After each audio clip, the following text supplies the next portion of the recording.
was in a dilapidated condition. And he came and told my mother, if we don't make plans for this guy to come out of that remand prison, we'll eventually take him out from that remand prison in a box. We take him to Karatina to bury him. So my mom made plans with the area OCS. The OCS provided a letter. This letter read that once I get out of the prison, I'll go straight to school. Now, if it was you were given that chance to choose prison or school, you'll go which side? School, of course. So I went to school. Imagine I didn't even sleep in Nairobi that day. I was taken to another school, another bush school in Mount Kenya region. I call it a bush school because it didn't have even electricity. What we used to have is these pressure lamps. So I went there. I came back to Form 3 again. Now, I started also, my brother is the general manager at Windsor. So in my head, I was telling me, my brother has made it, my sister has made it. Now, why am I throwing my life down the drain? I focused on books, and it was a small school. It had only 4 classes. Form 1, Form 2, Form 3, Form 4. No Form 1A, Form 1B. So at the end of the term, guys were seated and were being given the tokens for number 1, number 2, number 3. So we are seated, and I'm seated at the back with guys there. We are planning, when we reach Karatina, we are going to go to that ghetto called Majengo, and we find some weed and also find some changa, and then we go back to Nairobi high.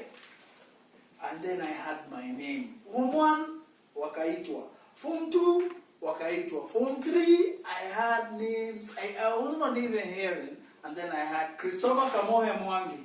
I was told, unaitwa na Heidi. I stood up. And he told me, yes, you are the number 1. I told him, excuse me, sir, there must be a mistake. He told me, no, you can. I went there, was given some things, and then some tokens, some books, everything.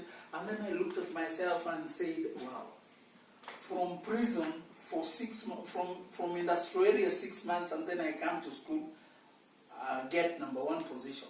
At least I worked hard, and I became the first person ever from that school to be called to the University of Nairobi. Now, I'm in the University of Nairobi. My mother never went to the university. My brothers never went to the university. In my family, I'm the only one. So who can tell me anything? I'm the king. I'm the king now. Imagine now in my room number 112, in Kimberley Halls of Residence, College of Education and External Studies. That is in Kikuyu.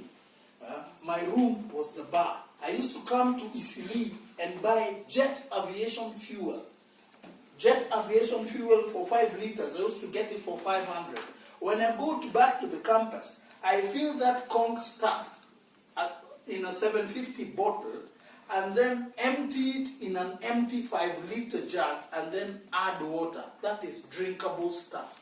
If you mess that rationing, guys go blind. Now I was selling that jet aviation fuel, I was selling weed, I was selling diazepam 5 tablets, I was selling cigarettes. Yani, I went back to that school and told Professor Magoha, I told him I did disservice. Young girls, young boys, I led them astray. And he told me, I remember you, Christopher. You were a hard nut to crack.